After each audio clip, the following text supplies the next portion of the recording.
Hi, welcome to yet another exciting episode on Be Positive show on etbrandagri.com. I'm your host, Ambi Parameswaran. And today, this is really truly exciting episode because we're going to have, I think for the first time, a guest who's going to join us all the way from London.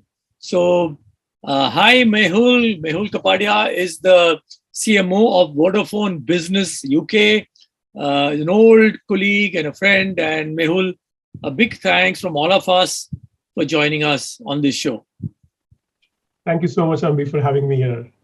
So, Mehul, as you know, the show is about talking to high achieving CMOs to understand their career journey, where they started, what all they managed to overcome in order to achieve their level of success they achieve, and the importance of staying positive, importance of facing all the obstacles and coming out on top. And you had a absolutely stellar career after your engineering and then your MBA education. You were in advertising, then you moved into the Tata Internet company, then you moved with Tata Communications to London. You had a long innings with Tata Communications, and as you just told me, you spent a year with Motorsports and then joined Vodafone UK just about 9 months ago. So it's been a fantastic journey, and I think we have a lot of viewers, young marketing professionals, as well as management students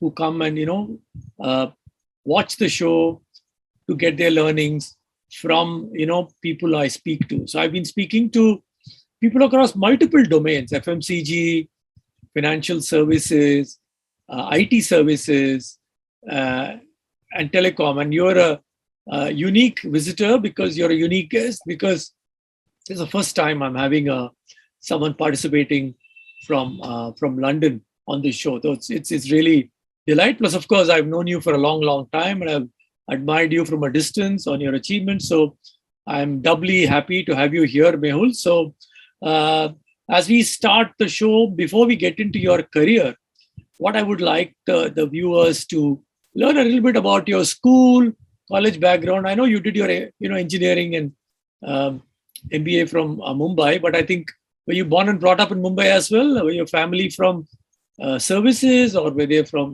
business? Can you tell us something about your schooling, early influences? Yeah, no, thank you so much, Ambi, first off, for having me here. And thank you to Brand Equity as well.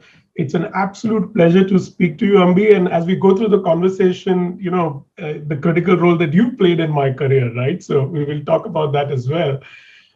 So I actually come from a family which was a business community, right? So my father's family used to be in a business community. He moved to Mumbai to actually do his chartered accountancy. So in some sense, I've lived my life in Mumbai in that sense, right? When I was there. And extremely simple childhood, Ambi, right? A very simple childhood. He was setting up his practice, and I was always surrounded by a lot of those financial, legal books around me, right? And probably that was the reason I decided I'm not going to be a CA. So it was just too much of that around me. But a simple background, a lot of my time actually got spent on doing various things like science projects and participating in science fairs. Schools used to do that a lot at that point of time. And my uncle, my maternal uncle, he is an engineer, and he used to travel international a lot at that time. And you can imagine I'm talking about the 1980s now. And I said, chalo, good, I need to do engineering. That way I'll travel the world. So the idea of doing engineering was because you wanted to travel the world, and it's turned out to be true. It's pretty amazing, isn't it? Yeah. Absolutely. I mean, it's. So was schooling in Mumbai? Which part of Mumbai were you in? Yeah, so in the suburbs in Andheri. Okay. So my school was there. Then I did my 11th and 12th again from Mithibai, which was like close by. So everything was like within that little perimeter, right, of where I lived. Then interestingly, in 12th, I lost out admission in engineering in Mumbai, in the top four colleges in Mumbai by 1 mark, right? And my father was clear that do it from a good college. You want to do engineering, don't just do it from anywhere. So I don't have very esteemed IIT, IIM pedigree to my education, right? I ended up going to Aurangabad, which is a city close to Mumbai, about 400 kilometers from Mumbai. But perhaps that was one of the best things to happen because it just opened me up as an individual, right? Here I was a kind of a quote unquote city boy, living always in the city, and moving into a place completely different. Uh, very and while the city was multicultural, this was multicultural in a very different way that college.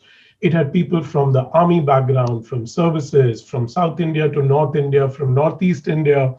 So really got to learn a lot. Did things like standing up for students council election, right, which I think I would have never done if I Did was you win? just. Did you win? Did you win your council election? I did. I ended up Nice. being the cultural secretary of the college. Oh, nice, nice. So that means you must have been good at something, singing, dancing, whatever, right? Nothing. Orchestrating was what I was good at. I was not good at singing, dancing, or sports. Okay, so I think this is coming to us from many people we talk to is that the undergrad education, going and doing it in a residential institute, whether it is doesn't matter if it's IIT or not IIT, but just the hostel experience opens up your mind tremendously. So I think you're again confirming that, though you didn't go to a fancy quote unquote, I repeat, quote unquote, fancy engineering college. You went to Aurangabad, and the city is full of history, right? I mean, it's an amazingly interesting city to live in. Did you get to move around Aurangabad? Did you visit all the Ajanta, Ellora, and all that stuff? Yeah, absolutely. And you spot on, right? What it gave is so Ajanta, Ellora, the forts out there. It is very historical in that sense. And one interesting thing about our college, Ambi, was that we actually had a uniform in engineering. So Really? yeah, and our uniform was blue jeans and white shirt, right? Jeans. And whether I it mean, was this is boys or don't girls. don't tell me you're joking. The institute allowed you to wear blue jeans every day. Yes. So our uniform was blue jeans and white shirt, right? And whether it was boys or girls, and it was a fabulous experience, Abhi. It basically, you can imagine people from all around the country, people from different economic backgrounds, people from uh, you know boys, girls, all kind of stuff, and we were all unified. It gave me a little bit of insight into why schools have uniforms, right? To bring that sense of equality, and it just opened up and made all of us actually probably engage with each other in a very different way because some were paid seats. If you remember that time of engineering, were expensive seats, and then government quota seats, and all those sorts of things. So very Hey, very unique experience in that sense. very interesting that they insisted on jeans. As you know, in fact, at one time in the 1950s or 60s, jeans was seen as the dress worn by outlaws. So I think James Dean wore jeans in Rebel Without a Cause, and it became a big uproar in the US. And I'm told in some states, I think New York, they banned jeans in schools, right? In the Okay. 60s. Yeah, yeah, they banned jeans. So I'm actually delighted that, Aurangabad Engineering College is so open-minded about it. They said everyone should wear jeans to college. It's amazing. So you did what? Engineering in IT or telecom? What was it? Yeah. So interestingly, in electronics and telecommunication, and never really thought that I'll do telecom in my life finally. But ECT sounded a very interesting course, so ended up doing that. And you probably topped your class. I know I didn't. Not one of those guys. I did well. I was decent, but never topping the class. I mean, I think I always liked a mix of experiences. So studied enough. Let me put it that way. Okay, good. So did you work after engineering or did you straight come to do MBA? So actually did straight MBA. A bunch of my friends actually started applying to go to the US. For various reasons, I didn't do that. I said, let me just straight get into MBA because while I really like engineering, I was not necessarily looking at a very technical, um, uh, career. I love technology and wanted that to be part of my career. Um, and hence got into MBA immediately after my engineering. That was in Mumbai, and then did my master's in marketing there. So it was straight from engineering you came to do MBA, and I remember you were in Somaya, right? KJ Somaya, and I think you were in my class as well. So how was the KJ? Were you a hostelite in KJ Somaya, or were you a day scholar? You went back into coming. Yeah, a day scholar. So I used to go back home because Andheri to that was quite convenient to Yeah, travel. So yeah. So how was when you joined? Who was the director at Somaya? How was the experience? amazing experience. So Professor Narsimhan, he was our director at that point of time. And he was bringing in so much new energy into the way the campus was operated. It was a small campus which was growing at that time, so we were like one of those batches which was allowed to do a lot, right?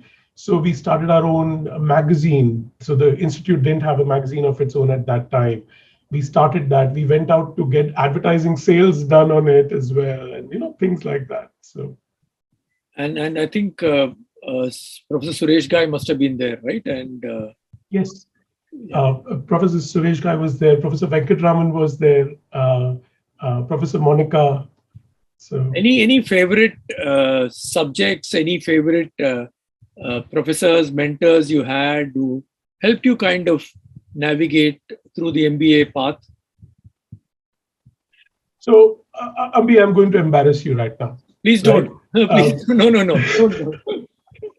because it was you, and honestly, it was you because you were taking one of our courses, right? So you were my professor for one of the courses, and uh, you brought in a very different dynamic to what is marketing, right? Because you came, of course, from advertising at that point. You were leading FCB Ulka at that point of time. And the strategy orientation that you have, right? And hence the way you inducted us into marketing and advertising from a strategy lens, right? So it was not just about creative. It was not about will this win an award in Cannes and that should be your focus. It was always about business, right? What will it do to the brand to grow the business? And that genuinely shaped me up, right? And I mean it because actually You're not doing it when because you're on my show. no, not at all. I'm going to admit one honest truth as well, right? Actually, my first job was with FCB Ulka, right? From campus, I got into FCB Ulka. And in the interview, I didn't even know the full form of FCB, right? So I actually had no background or enough background I didn't have on advertising. But I think you kind of did inspire me in that path. So thank you for that. Well, thank you very much, yaar. I mean, there's nothing pleases a professor that someone says that they. So keep me aside. Any other subjects, influences in KJ Somaya which you want to talk about? More than Cages Maya, I would talk about a sports personality Hmm. who shaped up a lot about me as well as an individual. So I'm a big motor racing, motorsports fan, right? Formula One fan, and you can probably see it behind me. There's a Ferrari car there as well. So Ayrton Senna, a three-time world champion, he used to be at the peak of racing when I was doing engineering. And unfortunately, actually, during that time itself, he passed away on the racetrack during a racing incident. Yes, yes, yeah. Uh, Phenomenal guy, right? Phenomenal. I mean, the way he always won against adversity, right? He came from Brazil and he made a mark for himself in a sport which was very European.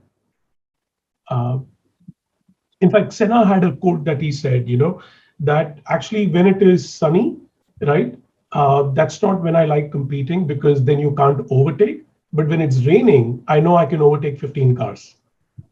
on the Wow. racetrack. And it's very risky to Uh, overtake when it's raining, right?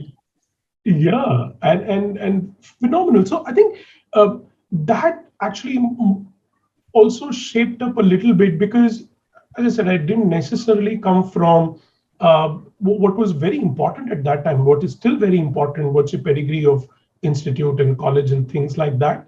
But it did help build a spirit of, you can make things happen, work on it. It's So very, very interesting. So we will get into that. I think that we'll get into the motorsport thing. So from KJ Sumaya, you joined FCB Ulka. Obviously, you must have got calls from other companies like IBM and TCS and whatever.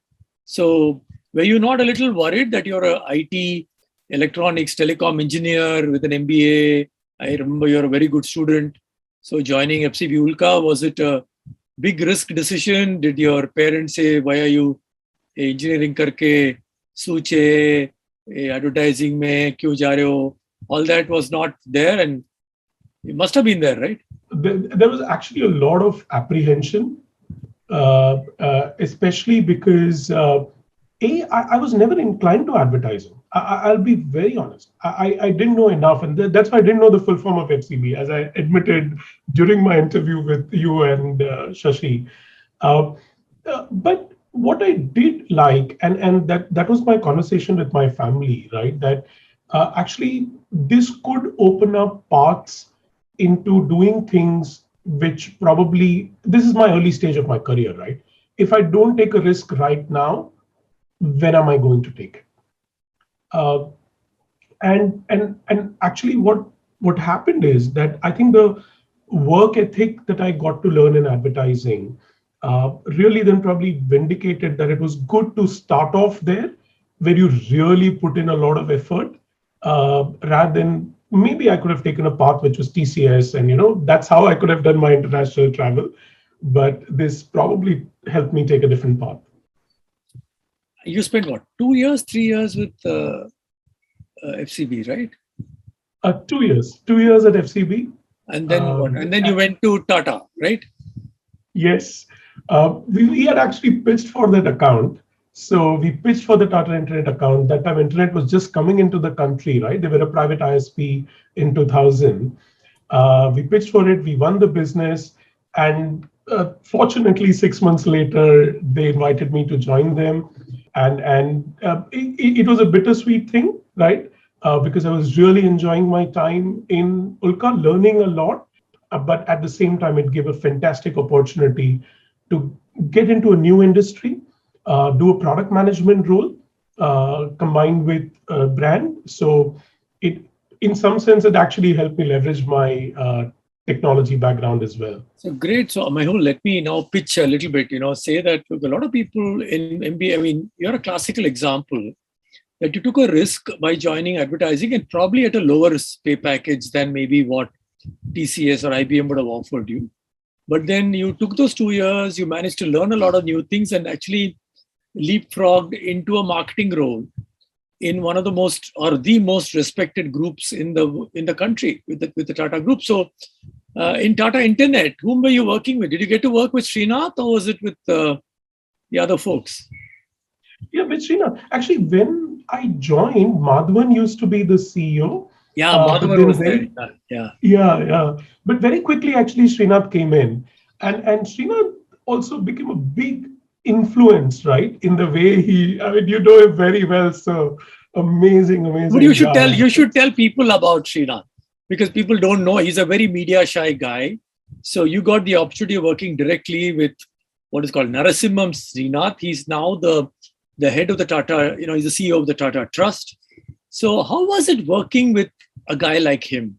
He's, just to bring it alive for the people here, he's big. I mean, he's big in the sense he's probably 90, 100 kilos. He's a huge guy, very, very strongly opinionated, has a point of view about everything. He's worked in Mr. Tata's office as one of his, executive assistants. Again, he's an engineer, MBA, all that stuff, and brilliant as hell.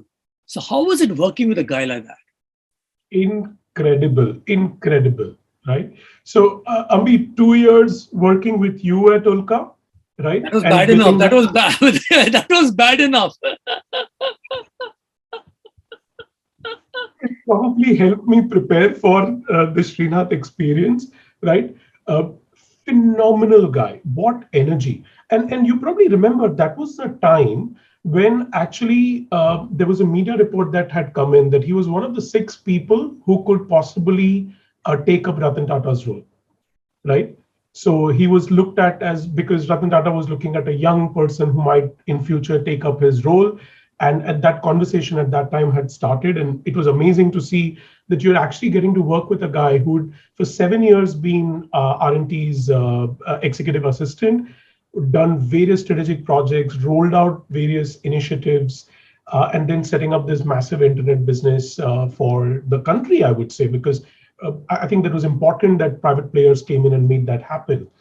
Uh, and interestingly, what happened is I joined, and after some time, the head of marketing had left for other reasons. Vinod Giri, if you remember, he moved to alcohol company. So actually, I did get the opportunity to even work directly with Srinath, right? And it was so empowering that he would not care whether you are an assistant manager or a manager or a vice president or whatever. There was no hierarchy that he would look at. He would look at, if you're doing a role, then you are empowered to deliver to that role, right? And he just created that environment of entrepreneurship. So here we were in the biggest group in the country, Tata Group, right? But Tata Internet, we were like absolutely entrepreneurial, right?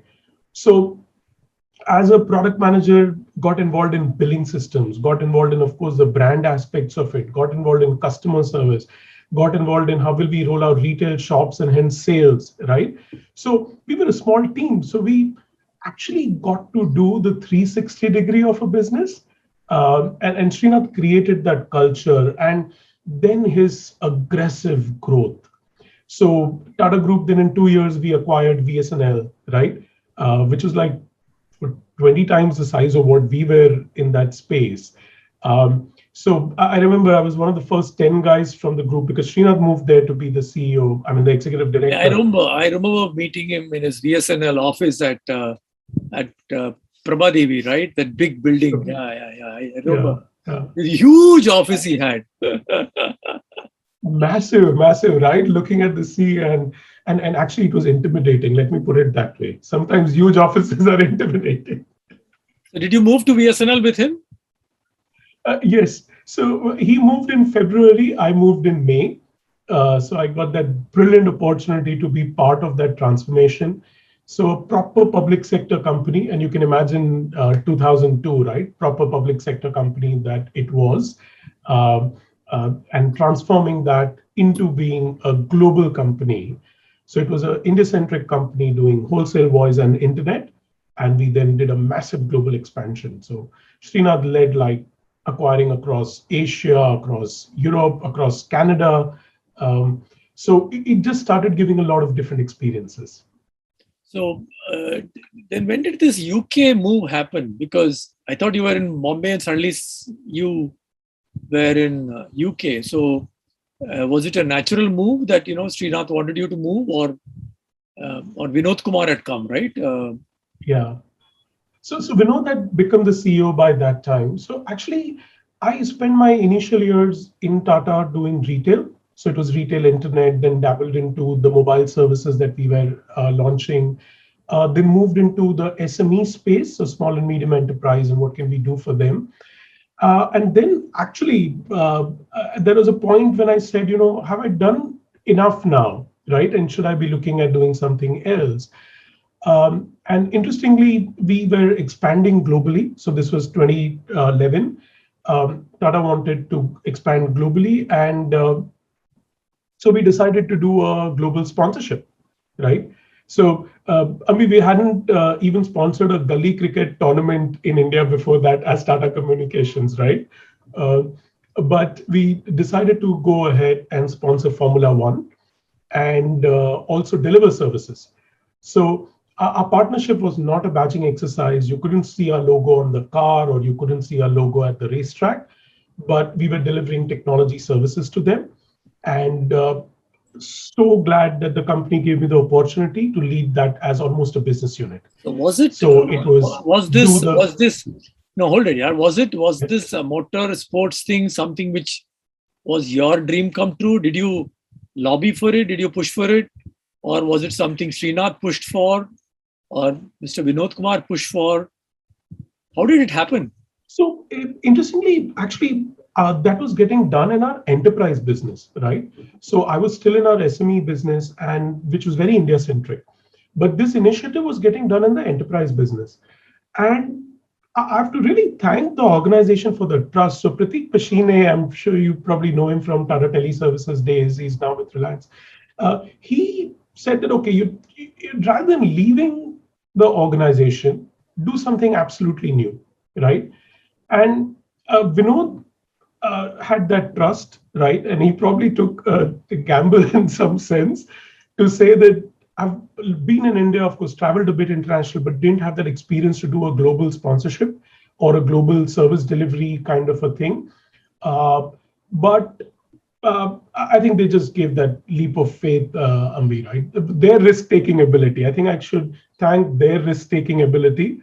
And then that's when in 2012 I moved to the UK to set that up. So uh, kudos to Vinod and Pratik for taking that leap of faith. And there was a lady called Laurie Bowen who used to head up one of the functions who trusted me with that. How was it? So we've talked to a few people who have gone through this move from India to Canada, India to UK, and they all shared some very interesting stories. How was it, going from a good Andheri boy, now transplanted uh, to London to work in a very exciting business of telecom, and then your big client was Formula One racing. So how was it? What were the challenges you faced? I think it's a very different experience. And honestly, very little that one would have done in the past in terms of actually knowing things would have prepared for it. But I think the ability to deal with ambiguity uh, is what really helped. So I think if one is prepared, because everything was different, right? The market is different, of course, right? Their buying behaviors are different. The way they operate, the way they do business, right? Very different. People are different, right? And even though I was working with quote unquote an Indian company, which was a multinational, you're suddenly now dealing with an absolutely different set of people. Then you're also moving your family. So you're actually, it's like almost like all change, right? Yeah. So uh, It's, in an all change situation, I think just the curiosity to learn um, was something that I think really helps. And I think for anybody who's looking at going international and wanting to establish that, having that curiosity, especially on the cultural side, are you willing to embrace the local culture and be part of that? Then it opens up everything, right from your neighbors to your friends to your business colleagues to the way you operate. so that's a very interesting thing you're saying, because a lot of Indians, when they move abroad, tend to stay within the clan. They tend to stay within the Guju community or the Mallu community or whatever, right? And it's very comfortable. It's very easy to get into that. But you're saying just the opposite. You're saying no, you know, become multicultural, get to know friends from other part of the world, other countries, etc., etc. So, did you make any faux pas? Did you come across any cultural shocks when you moved to London? Lots of them, I mean, lots of them, right? Right from even simple things like pronunciation, right? See, we all know English, right? Because we grew up in India, so we know English. But even the way they pronounce things, like there is an area called Chiswick, but actually it's with a spelling which is with Wick. So I used to call it Chiswick enough times before somebody corrected me. So actually, that's a very simple example, but right from learning about how you speak the language, understand it, or the things that you do, right? So I embraced football. I was never big into football before that, right? I was big into Formula One and cricket, but never into football. But embracing that, because in UK that is their culture, right? So uh, even things like that. And then the other thing is uh, some sort of, again, lifestyle changes that you do, right? Given the way I was never very adventurous when I was in India, right? Again, Mumbai city, so I never got into, do I go into the countryside and do things and things like that. But UK, again, different experience. So I think, and for my family, big changes as well. Uh, uh, uh, so that was one. But I would also say that it's important to be comfortable in your own skin, and comfortable with, I don't have an accent is okay. It's Yeah, you okay still for me to don't. Yeah, enjoy you my still chai. don't. You don't. Still don't seem to have an accent. Yeah, I don't. 10 years here and I haven't. My daughter does have one though, I must say. But that's because she deals with children. So I think children pick up. They do that. Yeah. So uh, thinking back, the 10 years you spent with Tata Communications, and uh, anything you remember which you did, which failed, and you managed to come out of it. Anything you did which succeeded, and you're very happy about it. Some things you can share with us. Yeah, so I think one of our biggest challenges was that we didn't want to do this sponsorship as a sponsorship, right? So typically in brand advertising, and even now today, if you see, a lot of it is about, can I place my logo at the right place? Will it give me awareness? And then can I build story building from that? Our model was, we will deliver services. So it was all about do and tell, and hence build that we're not an Indian company. We can deliver services for you in any part of the world, right? So Formula One had races in Australia, Japan, Africa, not at Africa at that time, but the Middle East, South America, US, etc. And dealing with all those markets and working with people across that to make things happen. And believe me, the first year was difficult. We did have issues in delivery. We did have things that we had to completely relearn, right? Things that we were typically taking 30 days to do, we had to do in 3 days. Uh, and then also ensuring that, because you're making it into a media story, because we used to go and talk to press about it, right? So you couldn't go wrong. So actually, one of my biggest learnings was the CTO at Formula One saying, the contract signed, I don't want to look at it now, right? Now you have to just deliver. So, which is And you were the IT backbone for Formula One. Was that it, right? yes, yes. So we were providing them connectivity at the racetrack, and on back of it, then data from the cards, video streams. So if you were watching the race at home, the feed that would go globally used to come through them through us. And you actually got the real sense of whether you failed or succeeded, because 20 times a year on a Sunday, your appraisal was happening. Yeah, yeah, it's amazing. Did you get to go to all the 20 races? Did you go to all the 20 tracks? Not all 20. I went to about 15 of those. So there were some that there was no business need to go, but traveled a lot because of that. So So, which means what? All the 20 tracks, the data connectivity is provided by Tata Communications. yeah, that's what we used to do at that point of time, and I believe that continues now as well. Wow, wow, wow. And that must have been really uh, every second counts, right? I mean, because in 1 second, someone can crash a car, someone can overtake, you know. So Yeah. it's mission critical during when the race is going on. And there was a sense of pride as well in it. Maybe I'm speaking more at a personal level on this now, but there was an Economic Times article that actually came through, which was the Indian on the Formula One racetrack, which was about Tata Communications being on F1 at a global map. And it felt good, right? That actually uh, we could go and deliver at a global level for a sport which is at the pinnacle of sporting action. And being part of that gave that little sense of pride, right? So did Tata Communication manage to leverage this into many other such B2B businesses? 'Cause that's a really showpiece account, right? I mean, Formula One is really a showpiece, mission critical. I mean, just to bring the viewers into the picture, um, I attended a seminar once about benchmarking, and I think Mr. Lula was talking, and he spoke about how when I think one of the hotel chains wanted to understand how quickly can a room be made up, right? The guest checks out, and how quickly can the room get ready for the next guest. They actually went and studied how quickly the Formula One teams change the tires, right? They change four tires, and how long do they take, Mehul, for changing the four tires, So the fastest Ambi has been sub 2 seconds. right? Can So you in less than imagine? two Yeah, seconds. can you imagine? It's amazing, isn't it? You're changing four tires in less than 1, 2. Can you imagine? I said 1, 2. That's 2 seconds. In that 2 seconds, all four tires are changed. The car has moved, right? So they went and studied that to say, look, how quickly can we change, the change all the bed sheet of the room and get the room ready for the next guest, so that it doesn't mean that the former guest is checked out, we are getting the room cleaned up, and someone is waiting in the lobby.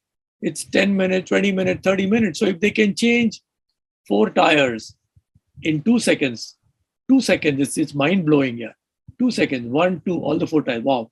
So I mean, when he said that, I was kind of blown away. And of course, you've seen enough of Formula One racing. I don't need to tell you, but for the viewers, apparently one of the most expensive piece of equipment in a Formula One car is the steering wheel, right? Uh, so Mehul, tell us what is Yes. there in the steering wheel. Tell us. A lot of magic happens with the steering wheel, right? So actually, the amount of control that a driver exercises, and I think actually the if we want to learn what human beings are capable with in a split second, that's a great way to realize. If you see the driver's hands on it, right from changing gears to changing settings to doing the settings of the car, a lot of it that we do in a stationary way is happening, to actually anticipating. So when they're taking a turn, they're actually looking at the next turn, right?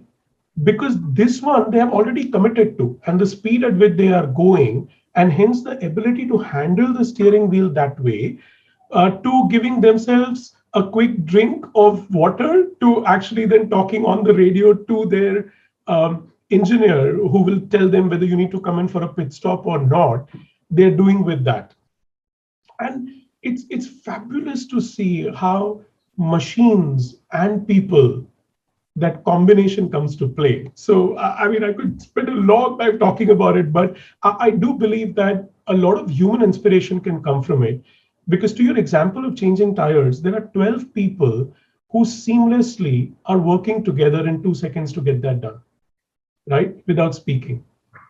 Without speaking. So, Yeah. Yeah. In two yeah, seconds, what can you say? You can't say anything, right? In two yeah, seconds. So it's amazing. And I was told even the throttle is on the steering wheel. Is that right? Or yeah. Everything. They completely operate from the steering wheel. so there is no accelerator pedal, nothing.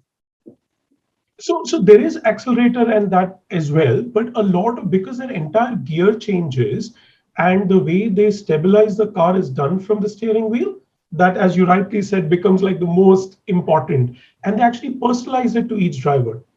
Oh, So each driver has its own. wow. Wow. So that's, I mean, we can, like you said, we can go on about. So from Tata, you went into motorsports. So you said you spent a Yeah, year with this company. How was that experience? Working in your dream company, so to speak, motorsports.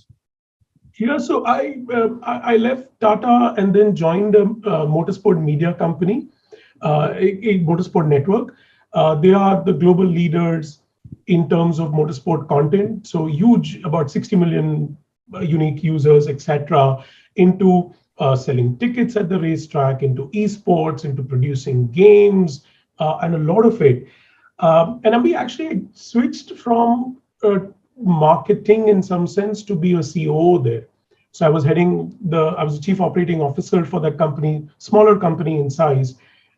Joined in February, and COVID happened. Yeah.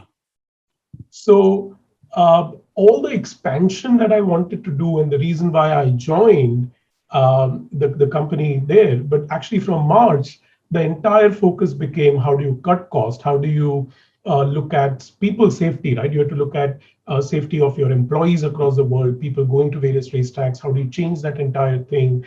How do you switch operations? So it was a media company with operations running essentially from offices, and immediately building that muscle to work remotely. And cost was a big thing, right? You can imagine in small companies. So fantastic experience, right? Uh, Absolutely, I feel that's added another dimension to dealing with ambiguity that I perhaps probably referred to a lot.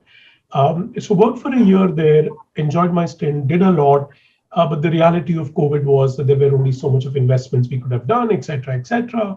And that's when I switched to this role with Vodafone, where I head up marketing globally for the multinational and large corporate business that we have.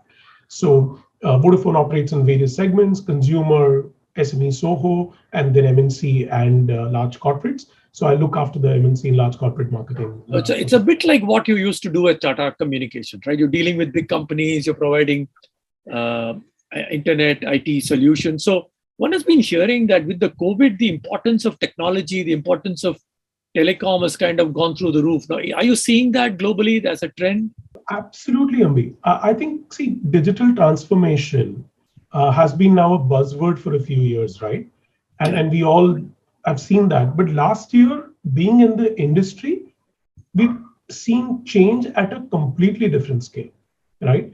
And I think it's fantastic because what in that sense, of course, COVID has been painful for all of us, and I'm just glad that we're all almost seeing the end of it in most parts of the world, and really pray for everybody out there. Uh, what it has done is it has really accelerated technology, right? And that change and the adoption, and I think that's a positive for us coming out of this, right? That everybody is doing it and at an incredible pace that we haven't seen before. Yeah, absolutely. Like, remember, we are doing this, you're sitting in London. It is probably what, early afternoon for you in London. I'm sitting in Mumbai. It's almost 6 p.m. and we are doing this. And Zoom is not a new product. I mean, Yeah. Zoom has been available for the last, I think, 7, 8 years, and I've had board meetings where on a particular board where the Japanese and the Hong Kong participants used to join us on Zoom. So when I heard about Zoom about 7, 8 years ago, I said, "What is Zoom?" I was told, no, it's like WebEx, but it's a lot more user friendly, etc., etc., etc. And I later discovered the guy who set up Zoom walked out of Cisco WebEx, and he set this up.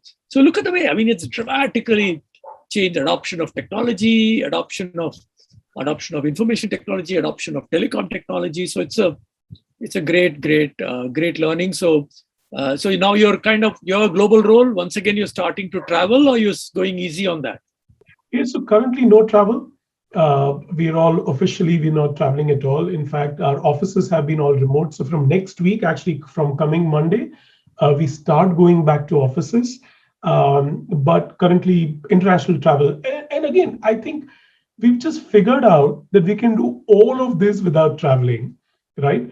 But I do believe that at some stage a mix of that will come back because the people to people touch, the cultural aspect of understanding how work and businesses happen needs to come back.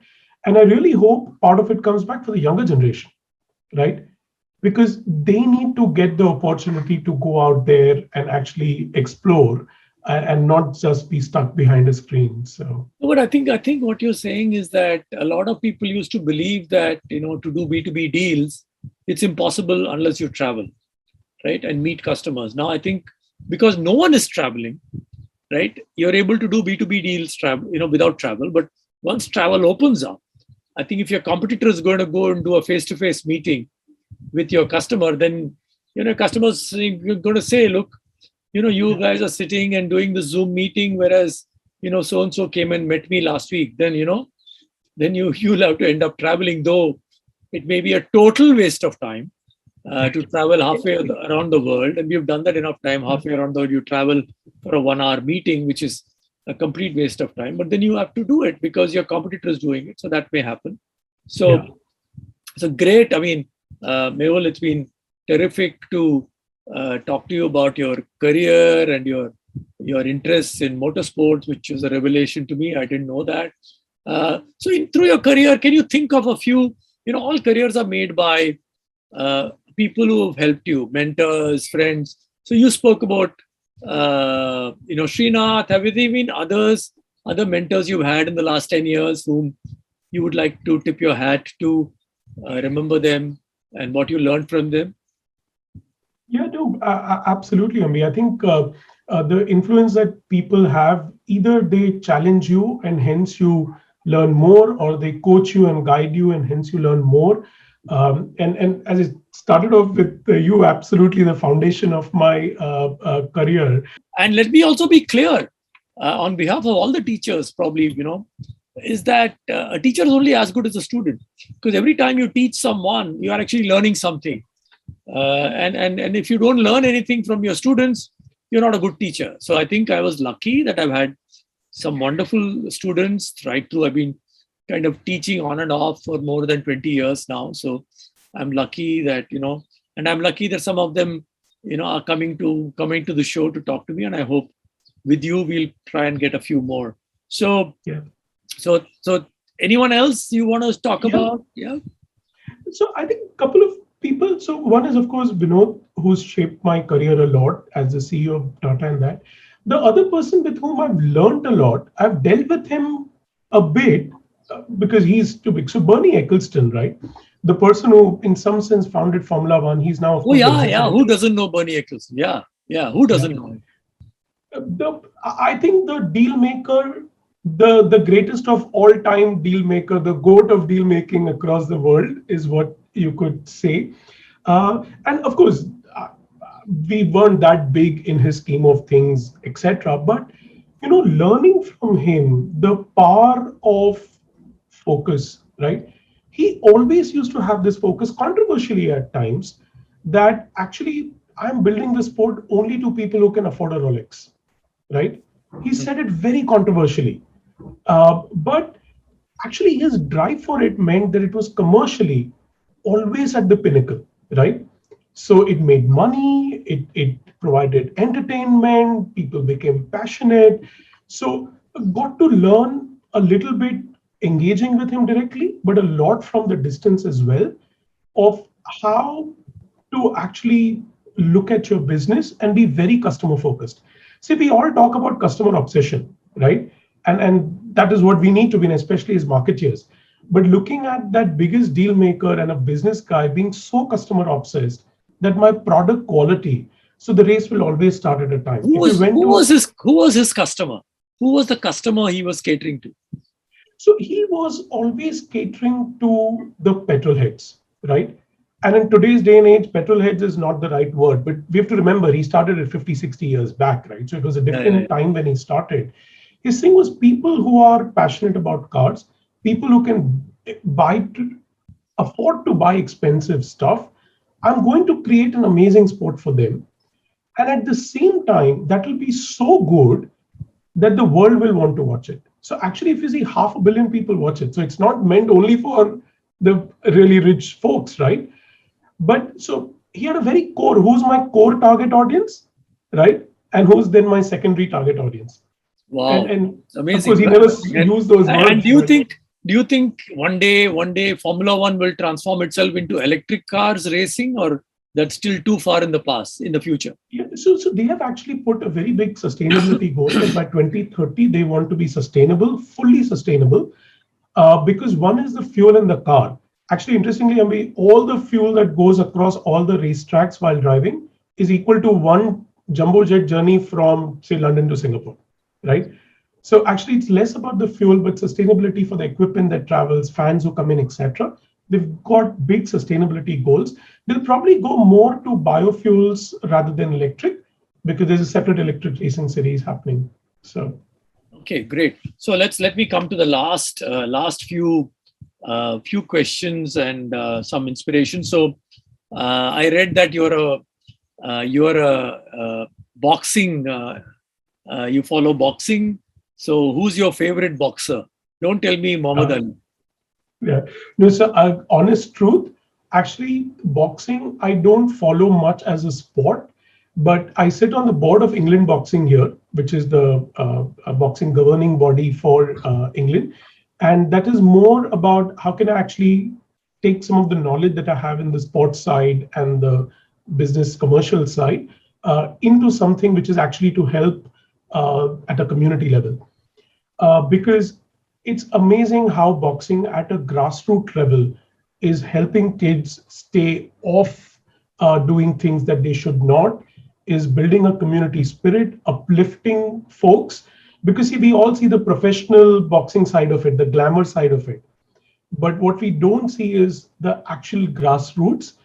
So boxing is more of a passion from a society standpoint, if I may say, rather than as a sport. Great. I don't know whether you saw, there is a Tamil movie which is available on the OTT platform Mhm. called Sarapata Parambare. It's about the culture of boxing in northern Chennai uh, Mhm. 30, 40 years ago. It's an amazing, amazing story about exactly the same thing. Keep kids off, bootlegging, drugs and all that and get them into, Yeah. fighting. It's a fabulously made film called Sarapata Parambare. Who's your favorite Formula One team, yeah? Yeah. Mercedes? Okay. And your favorite driver, Formula One driver? Ayrton Senna. Ayrton Senna. Okay. And what about your favorite OTT series, movies, books? Ah, loads. Actually, I've seen so much in the last 2 years, especially. But I would say a series called House MD. It's It's about an old one, yeah. Mehul, that's an yeah. old one. Give us some new ones. New ones. There is a Line of Duty which happened here in UK. That's quite good as I'm well. waiting, I'm waiting for the latest season of Line of Duty, which is not available in India as yet. I heard Yeah. it's a fabulous series. I totally agree. Line of Duty is awesome. Yeah, awesome. Yeah. Any other OTT series which you are binge watching on? Those a bunch of those, but Game of Thrones, of course, was again 2 years back. Yeah. But that was fabulous, right? Actually, that inspired me to travel to Croatia, where they filmed it, and it was great to see how they make it happen. Oh yeah, nice. I think we went to Ireland and we visited one of those places Yeah, where I think Winterfell or whatever, one of those forts. It's all broken up. So I said, look, what? They said, no. Everything else is all computer generated. This is where they shot yeah. it, and then all the walls, everything is computer generated. I said they were shot it anyway. I said, no, they wanted this background, so they came and shot it here. So there's even a fake Iron Throne where I sat Mhm. down and got a photograph taken. There's a fake iron. I mean, Me obviously it's too. made out of plastic, but it's the fake Iron Throne. So thank you, Mehul, for being on the show. It just time has gone on. And any last advice you'd like to give uh, the viewers on how to build an exciting marketing career? Just be curious, right? I think I would say just be curious, be willing to deal with ambiguity, and sometimes I think we do need to go with the flow as well, right? Yeah.